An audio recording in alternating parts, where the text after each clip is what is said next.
Welcome, and it's a privilege to have you join us on our great campus, and so happy to see friends from the community, friends from my team. I see David Williams, my colleagues and the faculty, and so many of our great students here as well. And every Chancellor's Lecture is a special event.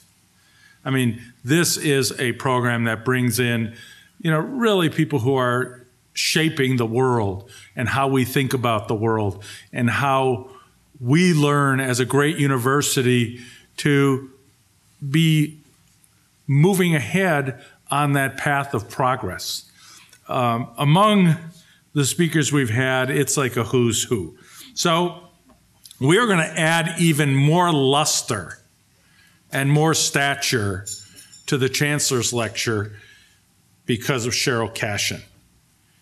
And the Chancellor will always tell you that I love the students who come in, I love what we do here, but the real measure of the university is what does your graduate do? What do your graduates go out and do in society? And if we said the best of the best, it would be tough to top Sheryll Cashin. Let me tell you a little bit about her, but I would really recommend that you read her first book that tells an amazing story. So in the early 1980s, Sheryll came to Vanderbilt as bright, intellectually curious teenager from Huntsville, Alabama, to study electrical engineering. And she's not a teenager anymore, but you want to talk about bright and intellectually curious, amazing. She was a founding member of the Association of Vanderbilt Black Alumni, and she was, from the start, passionately engaged in making Vanderbilt a place of welcome, of acceptance, of integration, of opportunity for all students, and helped establish the Bishop Joseph Johnson Black Cultural Center. With both the Bishop Johnson Center and the Alumni Association celebrating their 30th anniversaries this year, I have to say that this visit by Sheryll is a special homecoming to celebrate Vanderbilt and her work to make Vanderbilt so much better. I also want to recognize my good friend and colleague, Associate Provost Frank Dobson, Director of the Black Cultural Center, and his staff for simply their amazing leadership in providing a welcoming space and place for students to gather and to learn about African American culture and about African culture. And I remember recruiting Frank here. Boy, we were not teenagers, but it was a while ago, and Frank's leadership on the campus and in the community, local and national, is absolutely amazing. I would also like to recognize members of the Association of Vanderbilt Black Alumni who are with us here, and to thank them and Sheryll again for their vital contributions to Vanderbilt University. You make us so much better. So let's get back to Sheryll a little bit. So she changed the university while she was here, and then she said, well, I better go out into the real world and do some other things. So after graduating from Vanderbilt summa cum laude, Sheryll received a Marshall Scholarship to study English at Oxford University, where she earned a master's degree with honors. She continued her academic path, going to law school, Harvard Law School, where she graduated with honors. Sheryll then went on to kind of get the law graduates' grand sweep of things to do after graduation. She went to clerk on the D.C. Circuit with very distinguished Judge Abner Mikva, and she then went on to clerk with truly one of the most important figures in American history, Justice Thurgood Marshall. She also worked in the Clinton administration as an advisor. Today, Sheryll is a professor at Georgetown University. She teaches administrative law, constitutional law, and race and American law. I've joked with Carol, and I think there was a person at Harvard Law School who might have been a year behind, a year behind her. And I said, boy, who's that person who was at Harvard with you, maybe he should put you on the Supreme Court. And of course, that's President Barack Obama. And so every time someone says, who should be on the Supreme Court? I say, well, it's probably someone Barack knows really well. It's Sheryll Cashin. And I really mean that. I really, really, really mean that. She is an active teacher, scholar, public intellectual, member of the Poverty and Race Research Action Council and Building One America, a national network of state and regional coalitions promoting sustainable growth and social inclusion. I will also say with great pride that from 2002 to 2012, as if we didn't ask her to do enough at Vanderbilt, she agreed to serve as a member of the Vanderbilt Board of Trust. And she has, I will tell you, strengthened the university and led the university in countless ways. I've worked with her in that capacity, and she is a phenomenal steward of the university. Widely published in everything, academic journals, print media. She is a prominent author who takes on tough questions, timeless questions, problems that have no easy solutions, but demand rigorous analysis and the courage to say, we can do better, we can even do better by doing it differently. Among her books, The Agitator's Daughter, this is a must-read. She tells the story of 4 generations of extraordinary African-American family through the era of slavery, Reconstruction, Jim Crow, civil rights, and the post-civil rights political struggles. The failure of integration, this garnered a distinction of an editor's choice in the New York Times Book Review. And today, she will speak on her latest book, Place Not Race, A New Vision of Opportunity in America. It is my great honor and privilege to welcome this amazing graduate of our university to Vanderbilt. Sheryll?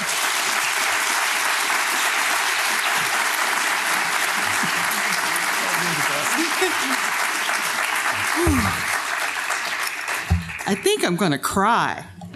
So generous. And thank you, Nick, for that. If I start naming a lot of people, I'll get in trouble. But I just want to say how moved I am by the several people I know who've come out to support me from different aspects of my relationship with Vanderbilt. I particularly want to thank Frank Dobson, Kathy Scambati from the Chancellor's Office, who's done a lot to make this trip go smoothly for me, and you for coming out tonight. 30 years ago, I was on the same stage as a senior at Vanderbilt. I remember it vividly, although the podium was over there. The ceremony marking the opening of the Bishop Joseph Johnson Black Cultural Center. And I was the president of the BSA then. And I remember, well, a lot of thoughts come to mind. And one is like, Jesus, how did I get to be 52 years old? 30 years have gone by. But I remember saying, today is a great day for Vanderbilt. I had been very consumed during my time here with issues of recruitment and retention for African-American students, for students, all students of color while here. And to have the school make this institutional commitment, to have this cultural center, so we would have more than just the Afro House where we'd go have great parties. It felt to me like it was the dawn of a new era of greatness for Vanderbilt, and it has been. And in large part to the testament, and I want to testify to the leadership of you, Nick. When I have a conversation with Nick, the first thing he says, he tells me, he's data-driven, right? He tells me exactly how many, he knows exactly, 15% of our students are Pell Grants, we should do better. I don't have to say anything, and that's leadership from the top, and I appreciate that. Now, I'm going to talk for about 30 minutes about opportunity and a phenomenon I will describe as opportunity hoarding. And I want to begin with my personal story, which Nick has queued up for me. I graduated from S.R. Butler High School in Huntsville, Alabama, in 1980, a strong, well-integrated public high school.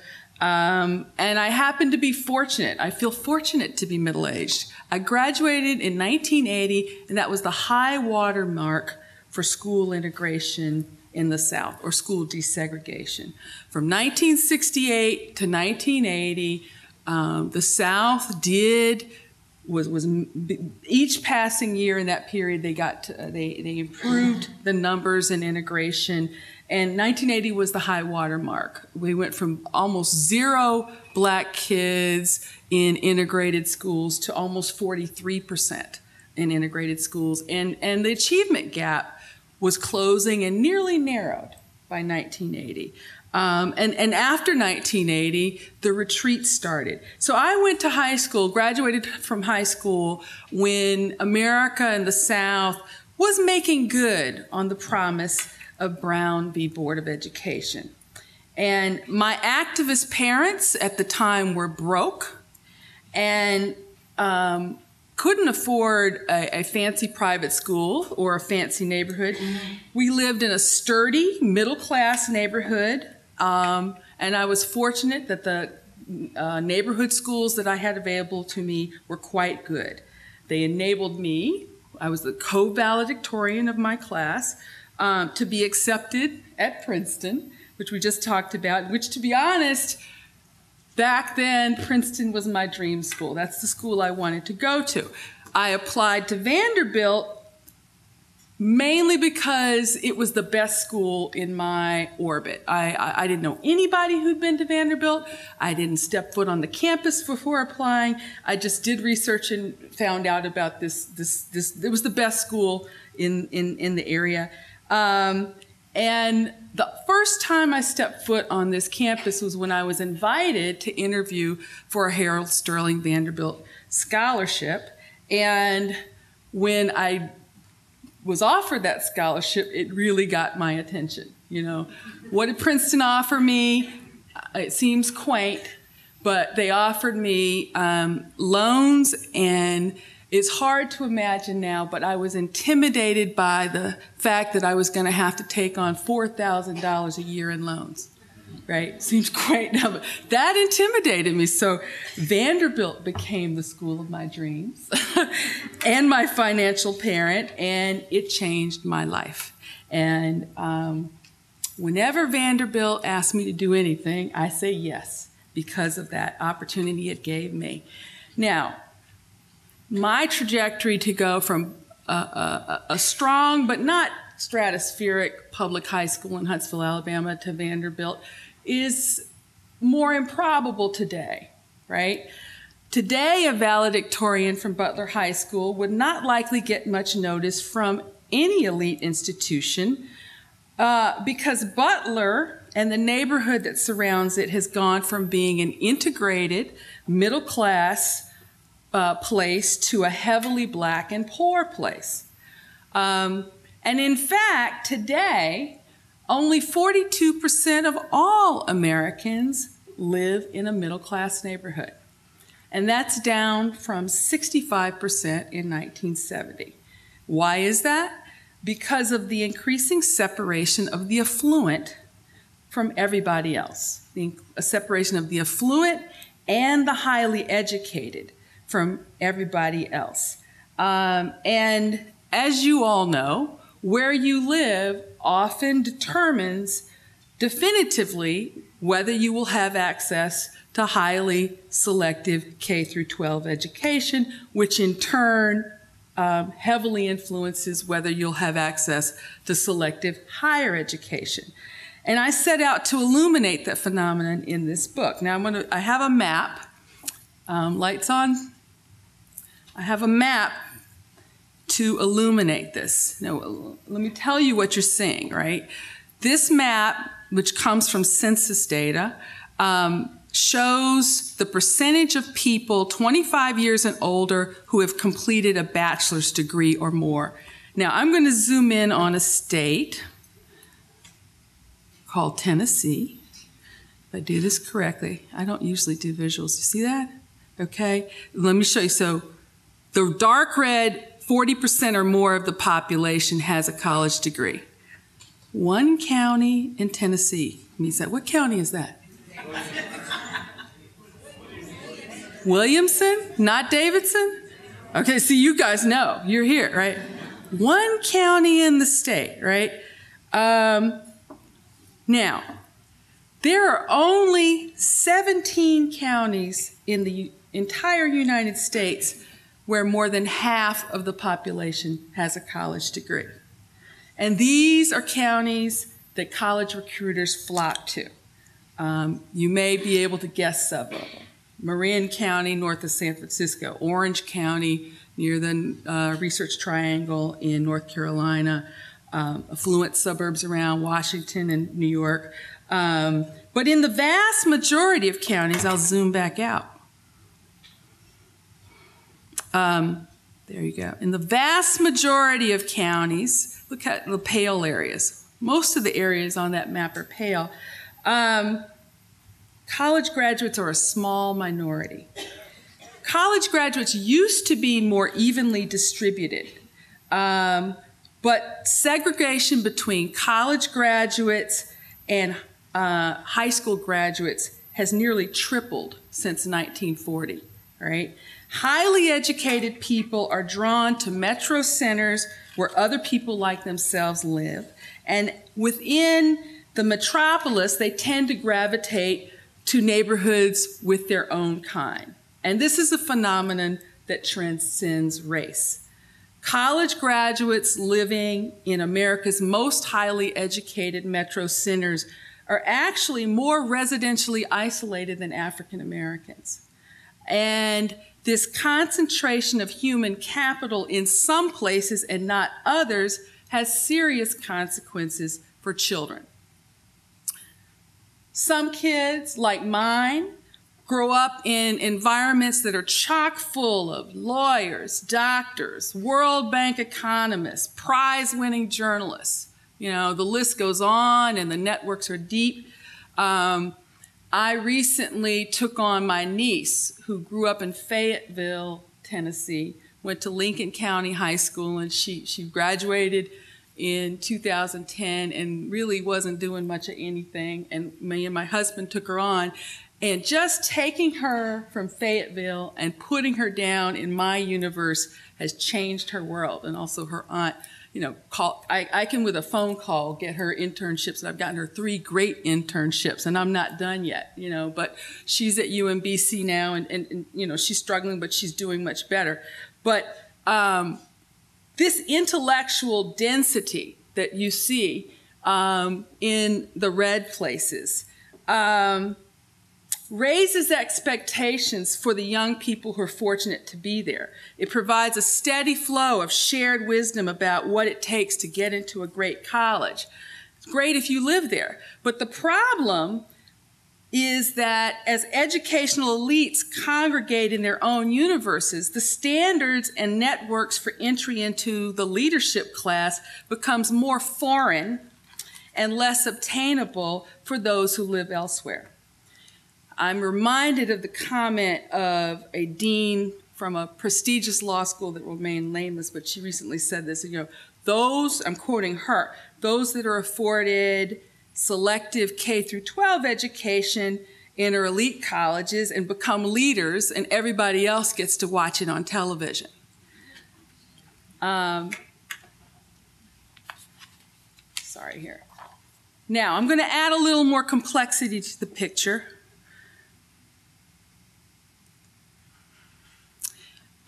This is a map, I'll zoom it in a little bit, of Connecticut. I chose this only because this was what was available to me.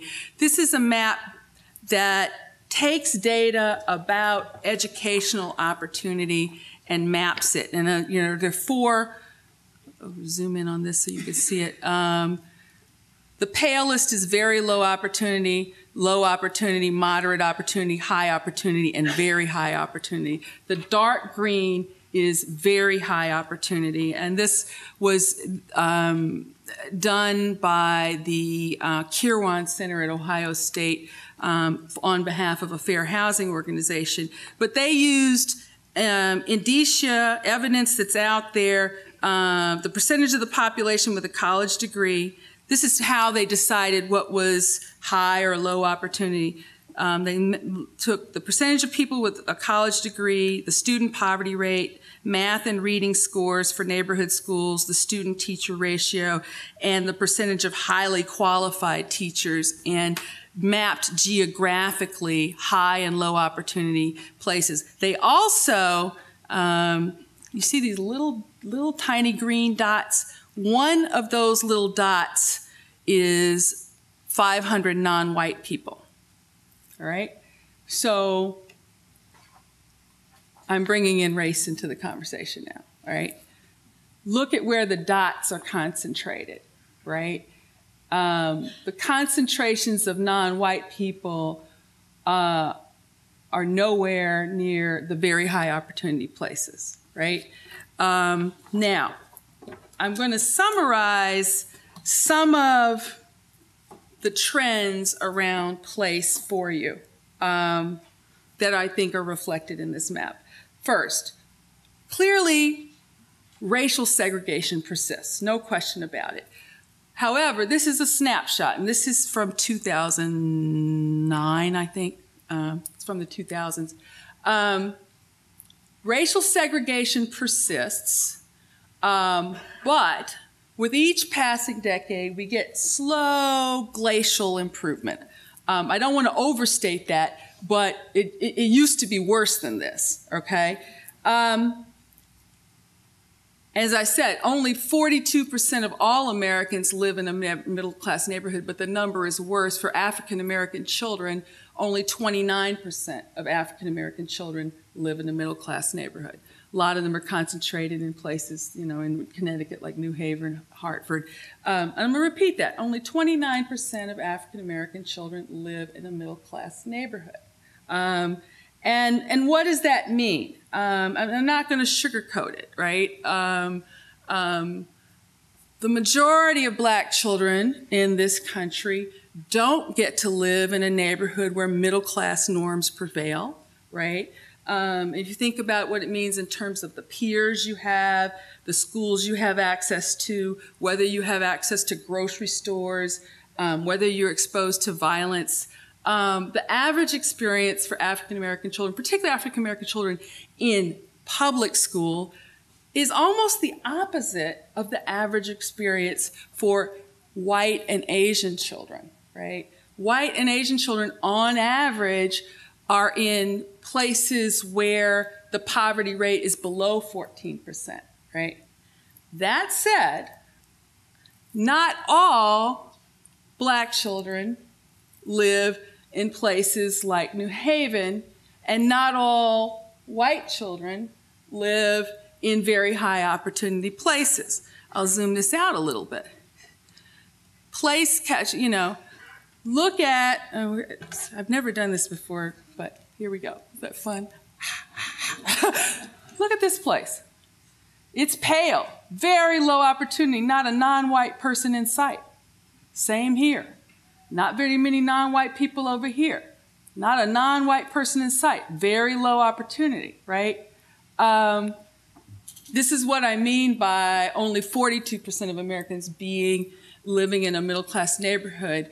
Part of the reason why I'm attracted to place is because it captures this complexity in a way that race does not.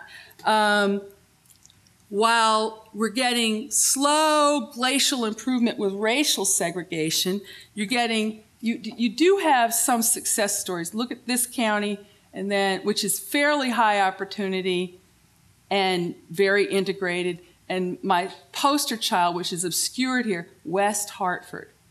Very high opportunity, very integrated. You know, ideally all of America should be like that. But economic segregation has spiked since 1970. And in fact, economic segregation is growing fastest among African Americans and Latinos, right? Black 1%ers who can move. They go to West Hartford, you know, some of them are, don't mind going to a place like this for the opportunity.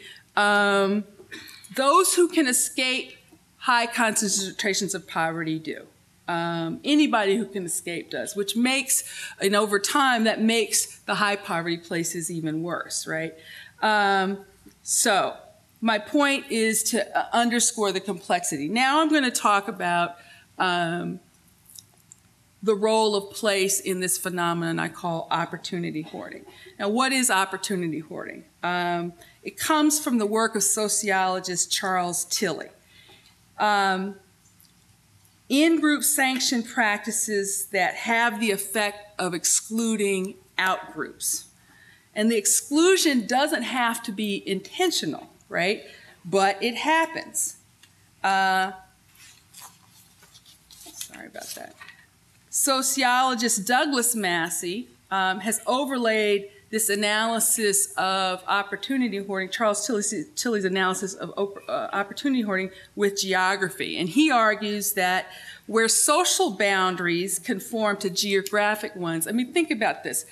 This concentration of opportunity happens to align heavily with jurisdictional boundaries, right? Town borders, right?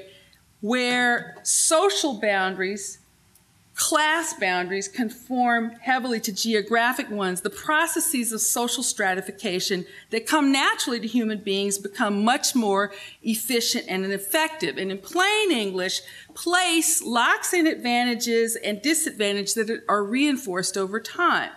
Geographic separation of the affluent and the highly educated puts them in direct competition with lower opportunity places for finite resources, finite public and private resources, and affluent jurisdictions are winning. And in this book, I tell the story, of my husband and I's struggle to decide where to live. Those of you from DC will know what west of the park means, Most of the high opportunity schools are all west of the park. We live east of the park in a well-integrated neighborhood.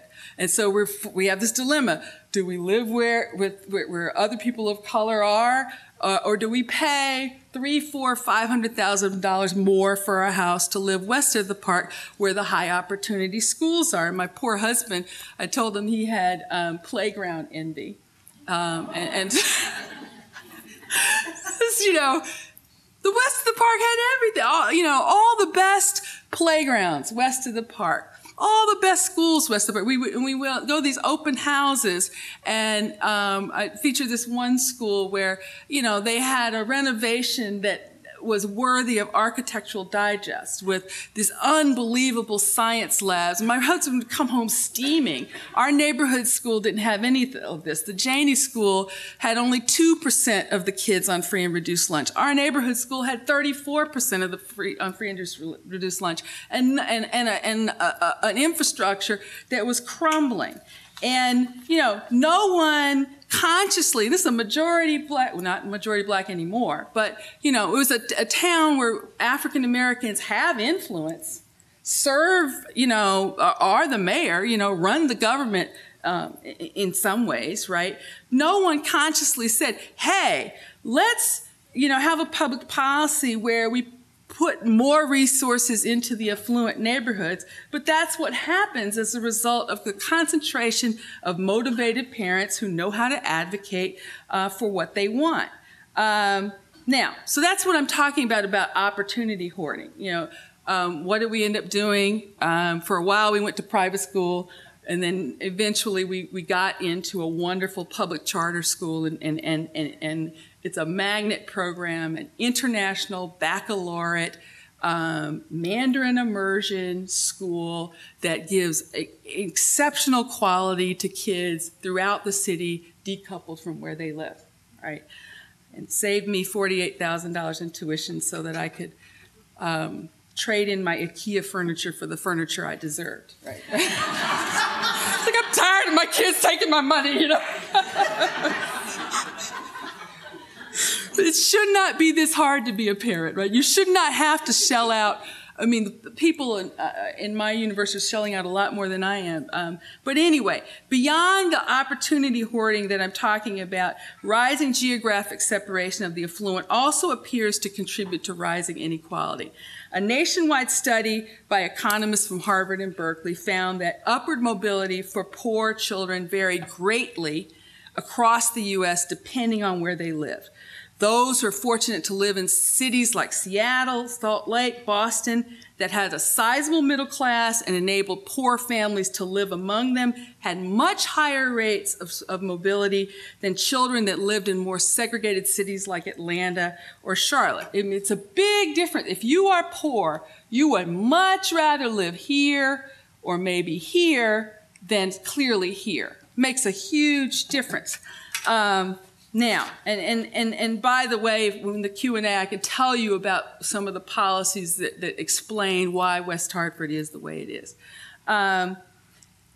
This study linking segregation to rising inequality is consistent with research showing that America has much more of a class system than other developed nations. It's not lost on me that CEO to worker pay took off between 1970 and today, at the same time that the super affluent were becoming more removed from average people. I can't prove it, it's conjecture on my part, but I would not be surprised if it's easier to justify allocating more corporate revenues to the highest paid people when you don't live with or experience people who have to somehow make it on a minimum wage. Having a leadership class that is truly diverse in origins matters not just for social mobility, but it also matters for cohesion. And this brings me to my argument about the role of elite higher education. Elite higher education has a critical role to play in creating a fairer, more cohesive society. They should be engines of mobility rather than reifiers of existing stratification, and fortunately, Vanderbilt already knows that. The leader of this school knows that, you know. Opportunity Vanderbilt, $100 million, over $100 million raised to bring people from disadvantaged backgrounds to this school. You know, I'm happy to be able to say that Vanderbilt is a leader and not a laggard on this project. Now, in addition to contributing to less social mobility, place also has a specific role to play in constraining access to college. And I talk about that in detail in the book. I'll tick off some of the effects of place. And now, let me preface this by saying that the pool of disadvantaged, low-income, high-achieving kids is actually much larger than people might imagine. Carolyn Hawksby and Christopher Avery are two economists who've garnered a lot of attention for their research on this, but every year, somewhere between 25,000 and 35,000 low-income kids break the 90th percentile on the SAT and have a GPA of A- or higher. 6% of that cohort is black. Now, this is low-income kids. 6% of that cohort is black. We're not even talking about middle class or upper income black kids. 8% of that cohort is Latino. And yet there's this perception, we can't find high achieving kids, right?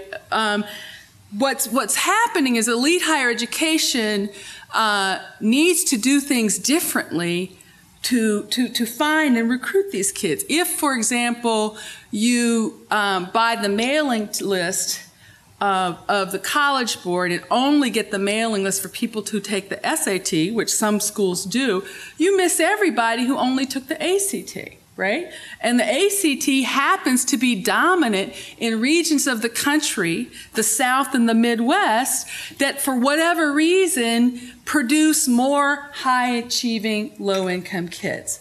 There's also a lot of geographic bias in the outreach. A lot of elite schools do their outreach in these these places, the 17 counties I talk about, where it's very, very easy, with no threat to your U.S. News World Report rankings. It's very efficient to just go straight to a county like this one, right? And you could fill Vanderbilt's campus with high-achieving kids from college-dense places. And this is what happens, right? What these two economists accuse elite higher education doing is looking under the lamppost. A lot of the elites only have comfort with a certain set of schools. To be honest, often I think they only feel comfortable with black kids from very elite settings. And they all are going to the same schools, cherry picking and competing for this very small universe. And then they say, we can't find them. Well, they're not looking in the right places, right? Place also has this problem. If you are in a low opportunity setting or a low opportunity high school, if you happen to be a high achieving kid in a low opportunity school, you get worse counseling, college counseling, than everybody below you, because the college counselors are counseling toward the middle of the class, you know, pushing everybody to go to the local state institution, and often know nothing about or have no relationships with the more competitive schools that the high achieving kids actually are qualified to attend. So I've laid out a number of consequences of the role of place. Now, let me segue to what's controversial about my book. And boy, have I been beaten up. Let's say, you know, not everybody likes this book. And I know some people in the audience don't like it, but hear me out. I'm arguing, and a couple of caveats. One, I'm not making any arguments based on the Constitution. The Constitution does not require color blindness. So my argument is based on a pragmatic policy argument. I argue that affirmative action and what I like to call diversity practice should return to its original purposes, which is helping people who are discriminated against and excluded. And in 1965, when affirmative action was getting going, the main way in which people were discriminated against was race, right? Linda Brown's brown skin is what kept her out of the neighborhood school, her neighborhood school, right? But today, place is a more definitive marker of who is excluded than race, right? Now, so and plus the policy generates a lot of resentment and it's under attack. The Supreme Court has tightened up the standards. The same people who recruited Abigail Fisher to sue UT are actively recruiting plaintiffs to sue Harvard, UNC Chapel Hill, and the University of Wisconsin. And the Supreme Court has also said it's okay. You could survive a lawsuit, but it's okay even if you survive a lawsuit, and this is what happened in Michigan against affirmative action. It's okay for a majority of voters, to vote to ban race-based affirmative action if they want to. And this is cheap, easy politics in red states, right? As I understand it, there are at least 4 states after this Schuette decision where people are mobilizing and thinking about a ballot initiative, and I understand that there may be one coming in Tennessee. So I did a lot of research based on the 10 states that have bans on affirmative action. And despite what Justice Sotomayor said in the most recent case about, she basically said, you can't get diversity without race, and that is just not true. It is just not true. And I actually feel that having the tool of race sometimes makes institutions lazy about this. It's a lot easier to achieve what I call optical diversity, right? You can, and this is happening at my law school. I say this publicly to put pressure on them, but my law school, you are still allowed to use race, but the number of black students has fallen quite a bit in the last 5 years, and increasingly, women from West Africa are who is dominating in admissions. You go to a Balsa meeting at Georgetown Law, and you hear a lot of accents, right? And these are not students who are disadvantaged, and they are certainly not students who come out of,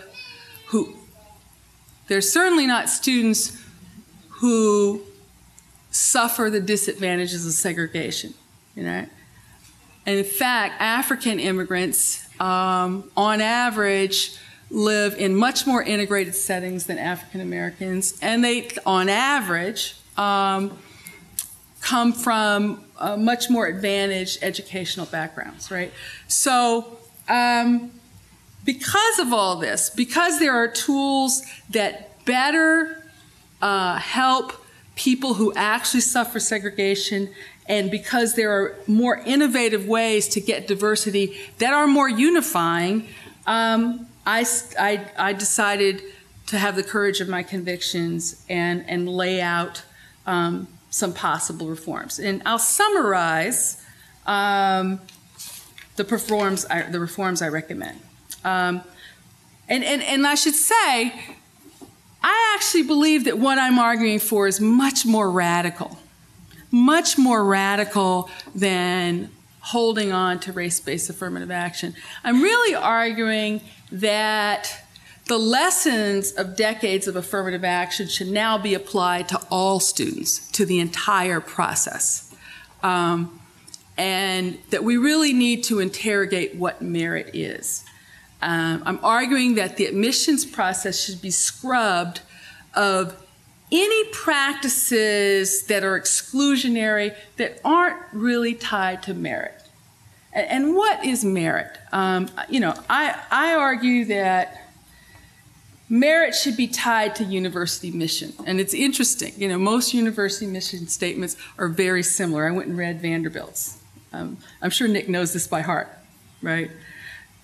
Vanderbilt University is a center for scholarly research, informed and creative teaching, and service to the community and society at large. That's its first sentence, and then it goes on to talk about goals and values, right? But very succinctly encapsulate what most university mission statements say. We want to promote human knowledge and we want to give back to society, right? And it turns out, all the research shows this, affirmative action candidates historically, with their lower test scores, tend to be the candidates who most fulfill university mission in their lives, right?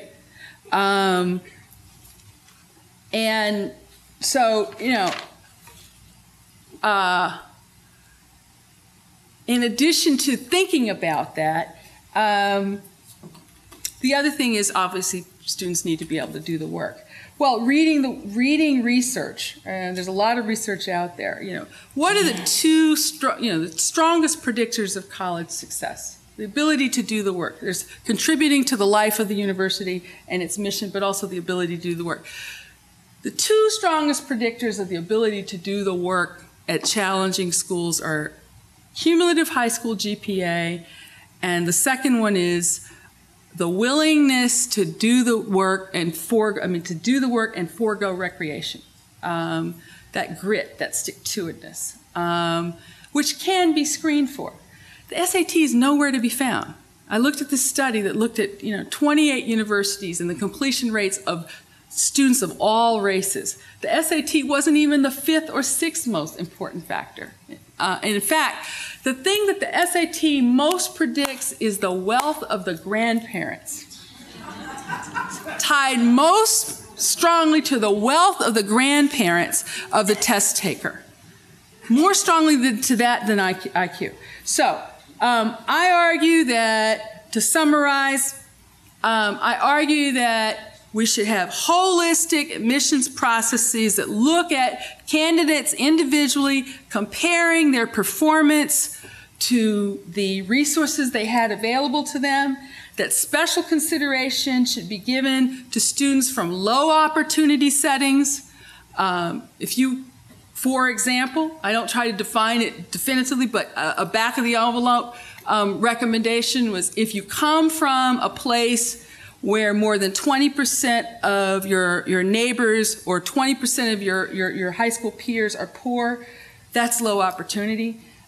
Or if you come from low family wealth, you might even put in there if you come from a single parent household. These are the factors that should be given the kind of special consideration that's currently assigned to race. And then I also argue that standardized tests should be optional or not used at all. That financial aid should be based solely on need, not so-called merit.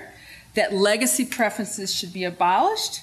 And actually, that is the case. A number of places that have stopped considering race have stopped legacy preferences. And I'll conclude by saying, and then the final thing is that institutions that are sincere and serious about diversity and inclusion must work with a partner like Posse and Questbridge. Vanderbilt works with both of them. That are astute at finding high-achieving kids from overlooked places who can do the work.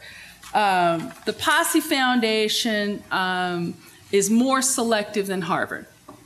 Only about 4.5% of people who apply for a Posse scholarship get one, but the average SAT score of Posse scholars is like a 1050 combined, math, verbal. Not particularly impressive to people in elite higher education, but these students do amazingly well. They complete college, they go on to do great things, in part because Posse is very good at screening for that grit and stick-to-itness. And I'll conclude by saying that the final chapter of my book is entitled Reconciliation. The main thing that motivates me to make these recommendations is trying to help kids that are actually disadvantaged, right? You have to be superhuman today if you're to come from a disadvantaged setting and make your way to the Vanderbilt campus or to Princeton or wherever. You have to be superhuman. It shouldn't be as hard as it is to overcome all these structural disadvantages. But also, I think it's important to think about where we want to end up as a country. And, let's face it, we're in a rough place. If you haven't noticed, our national government, our national Congress is dysfunctional, right? It doesn't get anything done. And, part of the reason why place has something to do with that, too. The average Republican congressman comes from a district that looks like America did in 1972. The average Democrat represents a district that looks like what America is going to look like in 2030, right? These are two different universes, right? But at Vanderbilt, there's red and there's blue and then there's black and gold. And I served on the board with Republicans, who would never support the kind of policies I support. They're not in favor of regulation. They're not in favor of market. They're not in favor of taxation. But they would shell out millions of dollars to help a low-income kid come to Vanderbilt, right? And so, I see elite education as a place where we might be able to get some consensus. It's not the only thing, but I also in terms of reconciliation, I think progressives have to confront squarely, and I say progressives because progressives are the ones who are the advocates for affirmative action. They have to confront squarely this broken politics and this rising white resentment and anger, right? And part of it is, and I'll come back to the map, right? There are a lot of white folks in low opportunity settings that are experiencing the kind of economic dislocation that black people have been living with for decades, right? Experiencing it for the first time. Poverty is growing fastest in the suburbs. There are a lot of white people who used to be middle class, quite a few of them with college degrees, that have lost jobs, that have had foreclosures, that are struggling to get by, and they're resentful and they are angry, and there are politicians and radio talk show hosts who cannot resist stoking that anger, and they do it every day, right? And I don't care what your issue is, whether it's access to higher education, and frankly, there are bigger issues at stake than who gets to come to Vanderbilt, right? 1 million kids every day, 1 million kids every year drop out of high school, in part because, there's not enough resources made available to them. There's not enough quality made available to them. There are bigger issues at stake than just affirmative action and who gets access to higher education. But until we begin to have an overt effort to get struggling white folks and people of color to see the mutuality. I read a lot of Martin Luther King as I was writing this book, to see the mutuality of their human suffering. We are doomed. We are doomed. And, I decided, very, very much influenced by the writing of King, I decided to stick with my instincts, right? And I think if 100 years from now, if we're still this segregated, there will be a moral and ethical case for helping people who are on the wrong side of things, particularly when it's not just people of color who are. But I don't think 100 years from now, you could still be making a moral and ethical case for helping people simply because they have a certain skin color.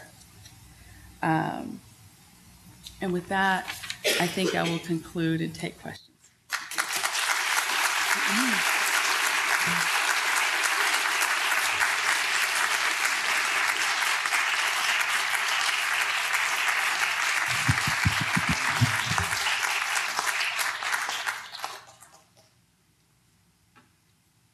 Yes, sir. Hi, thank you very much. Very proud of you. I listened to your radio program last night, and so after I finish, I will go and buy your book. E. Kelly Sanford, I am a sociologist. I need you to speak up. Even though you have the mic, I just need you to speak into it a little bit. E. Kelly Sanford, Tennessee State University sociologist.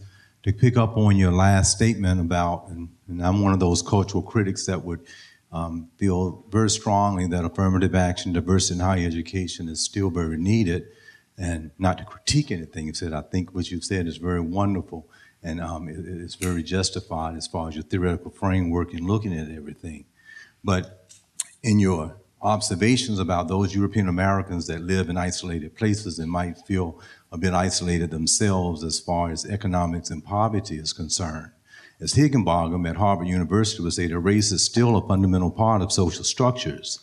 And if they went to Jasper, Texas, and if you and President Obama went to Jasper, Texas, and had to walk up the street, you would have been seen very similar to that gentleman was then. So race still is a fundamental part. And when you make your comments about the wonderful 100 million that they are doing here, they are still considering that. The subgroup of people that you see in low-income areas, poverty-stricken, that need the characteristics to actually make it at these prestigious institutions are those unique ones that can come out and you're seeking. But the vast majority, as you've indicated, that's why it's hard for me to kind of hit you, because you are kind of all inclusive of understanding the larger problem as well. But if the Ferguson issue and if people within white supremacy racism are still looking at that in other ethnic groups in certain ways and hiring practices, say even if they come from the affluent areas that you have indicated, and if they apply for positions elsewhere, and if 100 applicants come there, that those people could, without affirmative action, say, well, we can hire 25 in a law firm, and none of them have to be women or people of color at all, but they all are qualified, that you will still need some type of a policy there to make sure diversity is indeed present. So I guess my simple question to you, if Higginbotham at Harvard, since you were there, might know of her, say that race is a fundamental part of social structures, then to what degree will we still have to have some type of idea and discussion about those who really would not care too much about offering fairness to others? Mm-hmm. Well, first of all, let me make it clear. I'm not an advocate of color blindness in all circumstances, right? I particularly support race consciousness to counter racial discrimination.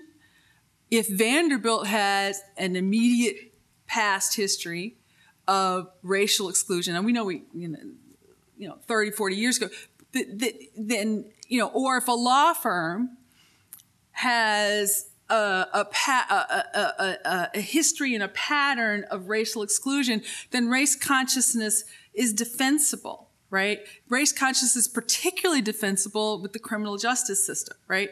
I should say, this book is about access to higher education.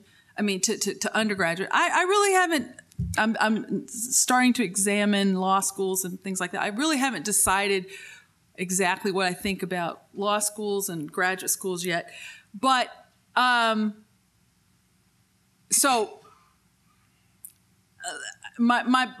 proposals isn't to throw out race altogether, right?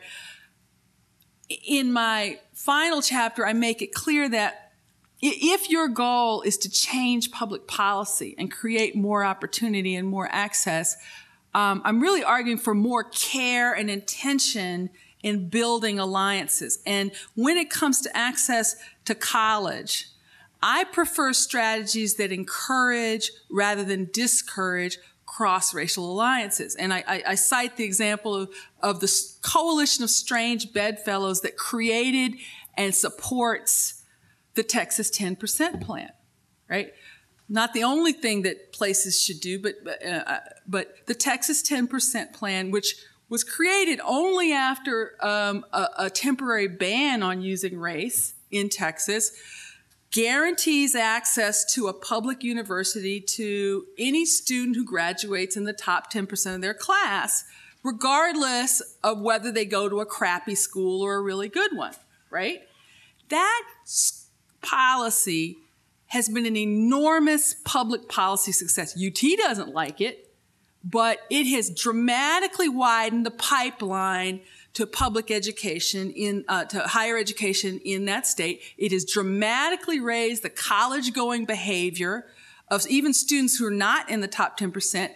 And it's supported by this coalition of blacks, whites, and blacks, Latinos, and rural white Republicans, right? And that is the kind of transformative politics I'm talking about. I'm not talking about throwing out race for all contexts. I'm talking about the art of the possible. I don't know if that's responsive or not, but there are other people that lie. So. Well, while another person is coming, just as an observation, it seems that sometimes those who are in those pockets where you find a diversity of African Americans and maybe other ethnic groups with excellent schools and possibilities, as a thought you might not even respond to it since there are others in line. To what degree do we have a false sense of reality about that? On your radio program last night, you said a group at Cornell University, and the African American was much more of a friend of a European American from Iowa because of the class difference that was there. And so your earlier pieces, that's why I'm so confused. It seems like you have a real good handle that race still is an issue for that group of people who might think they can, go to Burberry's, have the smarts, be the scholars, get the money, graduate, have the degrees, be you, but still it matters. Yes, it matters. Yes, it matters. But let me just say this. Part of my ability to make this recommendation comes from a sense of confidence about the abilities of African American kids, right? I'm surrounded by Black parents who are doing everything right, who are producing children that are at the top of their class, right?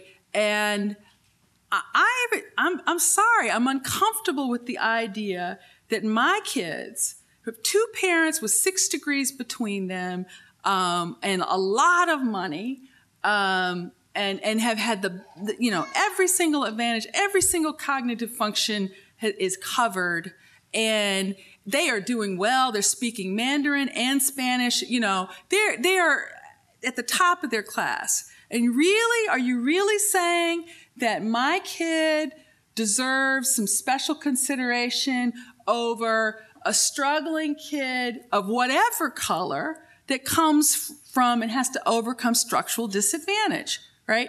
I'm not comfortable with that. And I'm sorry, but I do believe that African American kids who come from well-resourced situations are perfectly capable, if they choose to do the work, of competing. They're going to get into college, right?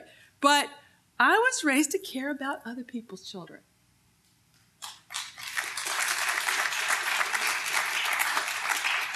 And yes, my kids may be racially profiled. They may have to deal with policing, right? But you know what? They don't live in a neighborhood where that's likely to happen, right? So I'm not going to let my kid invoke the legacy of apartheid in order to get a racial preference. I'd rather have a kid who is in Ferguson, who's struggling but is getting A's and dealing with this piece. That's the kid who needs the help and deserves it. I get this argument all the time. Yes. I'm very interested in this idea of opportunity hoarding. Mm-hmm. And I specifically want to ask you about your thoughts on how opportunity hoarding may be wrapped up, perhaps implicitly, in our notion of the American dream. My mother comes from a dirt poor village in Mexico. She came to this country motivated by the American dream. She's the most patriotic American you'll ever meet. She raised her son to be an opportunity seeker. Mm-hmm. Now I'm a professor at Vanderbilt University. And you can bet that she... Is this Kayvon? I'm Kayvon Stassi, yes. I rode in the car with you. Yeah. At the retreat. Yes, I remember you. Go ahead. And great work that you're doing with Fisk. Thank you. Mm-hmm. But you can bet that my mother expects me to be an opportunity hoarder for her 2 grandsons. Mm-hmm. And so I don't say that offensively to the notion, to the point you're making about opportunity hoarding, but really just to frame the question: how does the American dream is a powerful notion and narrative in the American experience, and if that narrative and motivation for so many of us, especially those who are new Americans, leads to opportunity hoarding, what do we do about that? That's the question I would ask to you. The relationship between opportunity hoarding and the American dream. Well, the American dream is alive and well and doing just fine for people in these areas, right? And it's broken everywhere else, right? And this is what this is what's wrong with this country. The economy is increasingly a pyramid. They say it's a knowledge economy, but and I say this in the first paragraph of the book. A Labor Department study says like 3/4 of the jobs that are going to come available in the next decade, by the end of this decade, are going to pay a median of $35,000 or less and requires only a high school diploma, right? A very small part of the population actually gets to enter the knowledge economy and get a high-paying six-figure job. And what it feels like to me is what we have going on is blocking out, you know, and obviously this does create anxiety, right? You know, everybody's anxious, everybody, and then this, you know, and higher education is becoming more and more selective. You know, people are fighting to get in. But I don't want to live in a country where I have high-income black one percenters complaining to me about, you know, don't do this. You know, why are you doing this to us? We just got in this game, right? I don't want to live in that country, right? I want to live in a country where people do the hard work of building alliances to create a fairer, saner public policies that create broader opportunity for everyone, right? So yes, that narrative is powerful. And, you know, yes, there's going to always be some opportunity hoarding, but that's not going to stop me from calling people on it.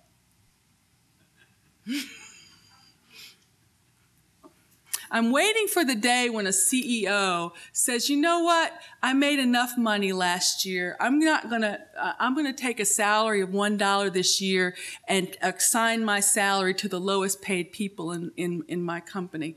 I'm waiting for the day for that to happen, right? But you know, if it's less likely to happen because of this stratification. You know, people who are away from ordinary people have a way of thinking that everything they have, they got hard, they work hard, they got it on their own, and they're entitled to it. Yes. Okay. Whoever's next.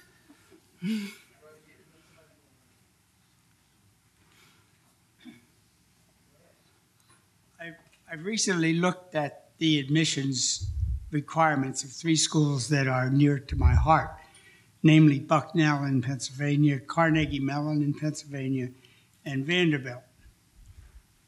Each of these schools requires the College Board exam. How can that be justified now, knowing what we know about what that test correlates to, as opposed to academic success and graduation?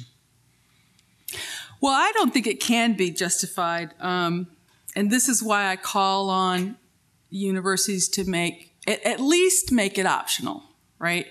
It's interesting. About 10 schools have gone SAT optional since the spring. Nick? Yes. Vanderbilt's not a leader on this, Yes. right? Including, Temple, Bryn Mawr, Bard did it a couple years ago. There are 800 institutions that are SAT optional, right? And I think we may be nearing a tipping point. Now, cynically, right, and I say this in the book, to subversive college administrators, if you go SAT optional, you actually might go up in the rankings. If you think about, people with good scores will submit their scores and people with crappy scores won't, and your median will go up, right? But there's only a short window of time, Nick. Yes. When that strategy is going to work, right? And your yield to go, because more people will apply to your school, right? Right, Nick? Right?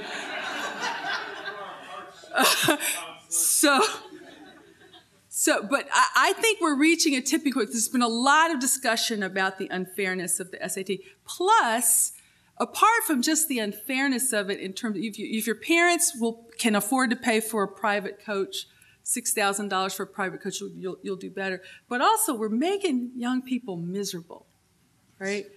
We're making them miserable. High income or kids are going to be more competitive no matter what the standards are. But, some schools, the junior year activity, every weekend, kids are taking, there's this woman's going, yes, are taking a practice test. What a useless waste of time, right? Imagine if we freed students up in their junior year just to focus on what they're passionate about, right? But, I think the case against it is building, and the fairness arguments around it are building, and I think we're hopefully at a tipping point. And I don't know if we'll ever not have it required, but I think there's a lot of potential for having it be optional. Thank you.